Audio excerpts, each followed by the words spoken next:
Anaëlle Pony, bonjour. Bonjour. Vous êtes une des responsables d'une société qui est présente ici, c'est une start-up sur le salon Vivatech. Oui. Est-ce que vous nous expliquez ce que vous faites avec votre société? Absolument. Donc, moi, je suis la cofondatrice, présidente de Léon Guide. Léon Guide, qui est une application mobile qui raconte l'histoire des territoires à partir de podcasts. Donc, c'est que du contenu audio, immersif, totalement ludique, qui permet de retranscrire l'authenticité et de transmettre les savoirs culturels des territoires. D'ailleurs, sur votre stand, vous aviez de la vanille bonbon que vous cultivez vous-même dans votre jardin. Oui, c'est vrai que c'est un passe-temps de ma sœur, effectivement, et on a travaillé une petite mise en scène pour Vivatech. L'idée étant, à travers ce produit, Vanille Bourbon, de raconter l'histoire de la découverte de la technique de pollinisation des fleurs de vanille par Edmond Albius, qui est raconté justement dans notre application. Très bien. Qu'est-ce que vous attendiez de ce salon? Au début, je pense déjà mettre en lumière notre activité. Et est-ce que vous aviez conscience de ce à quoi vous alliez être confronté? Alors, c'est une bonne question. En début d'année, on a fait le CES à Las Vegas. On n'avait pas de stand, donc c'était dans une autre configuration. Par contre, le bruit, le monde, toutes ces nouvelles technologies, toute cette effervescence, on y était quand même préparé. D'ailleurs, c'est aussi pour ça qu'on est venu à 4 sur le salon cette année. Parce qu'on savait qu'un salon comme celui-là est extrêmement exigeant. On a des rencontres en continu et donc des présentations et être prêt à pitcher à n'importe quel moment, que ce soit en français ou en anglais. Pitcher, peut-être expliquer ce que c'est parce que... Donc on doit en fait présenter sous différents formats, donc souvent assez courts, 90 secondes en général, ce qu'on fait, notre activité. Que ce soit en français ou en anglais, pour quels que soient les profils, ça peut être des partenaires, enfin des acheteurs potentiels, ça peut être des investisseurs également, ça peut être des partenaires de distribution. Donc on doit être prêt à se confronter à différents profils en termes d'audience, et quel que soit en français ou en anglais. Donc on sait que c'est usant. On est venu à 4, on savait que ça allait être, qu'il allait avoir cette énergie. Ça n'arrête pas en fait. Effectivement.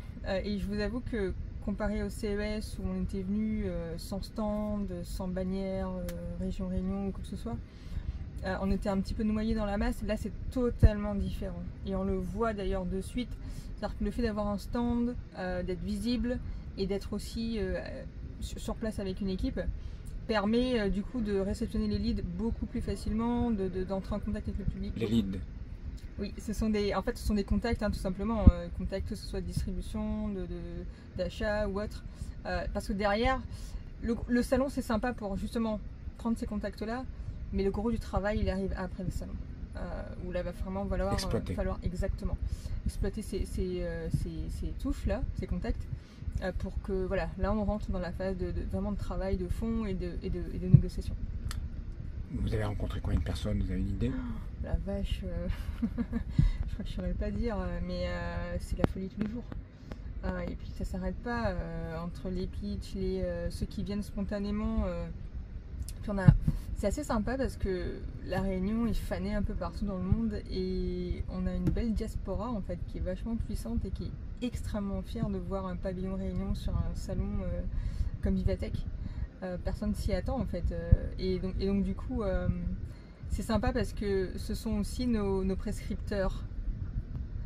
Ils ont souvent, quand on vient sur un salon comme ça, surtout sur ces 3 premiers jours qui sont plutôt business, ce sont des gens qui travaillent dans des grosses boîtes en métropole et qui peuvent être des prescripteurs pour nous, que ce soit en termes de distribution ou d'achat derrière clients potentiels. Si vous deviez retenir un contact, le plus marquant?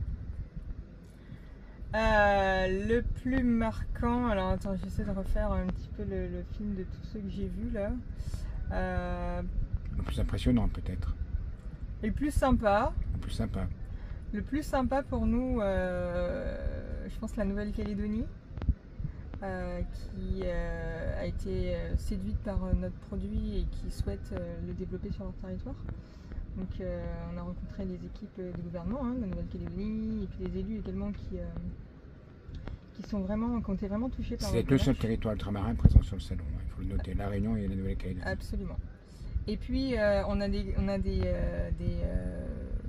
touches aussi intéressantes avec d'autres territoires comme l'Italie, comme On a, comment il s'appelle, la Turquie aussi, avec les aéroports, et potentiellement des partenaires de distribution comme la RATP. C'est des grands groupes en fait qui, sur le trajet, dans les moyens de transport, l'idée étant d'agrémenter en fait cette phase qui pour l'instant est plutôt morte. L'avenir pour Léon, c'est quoi? L'avenir pour Léon, donc on continue notre phase de déploiement dans la zone sud océan Indien avec différents territoires. Et puis clairement, c'est la métropole, les autres territoires ultramarins aussi. Et puis on garde un œil sur les JO l'année prochaine. Ah ouais. Yes. Mais bon, on croise les doigts. Et donc beaucoup d'embauches. Ah bah oui, carrément, oui. Parce que l'idée, c'est que, en tout cas, Léon, hein, je l'ai toujours dit, a des racines bien ancrées dans le territoire réunionnais et des ailes pour rayonner au-delà.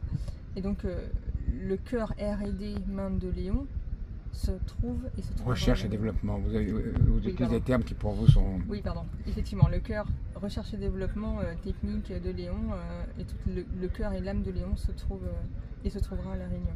Donc l'idée sur un salon comme celui-ci, c'est aussi de pouvoir rencontrer ces talents réunionnais qui ne se doutent absolument pas du dynamisme du territoire en matière d'innovation.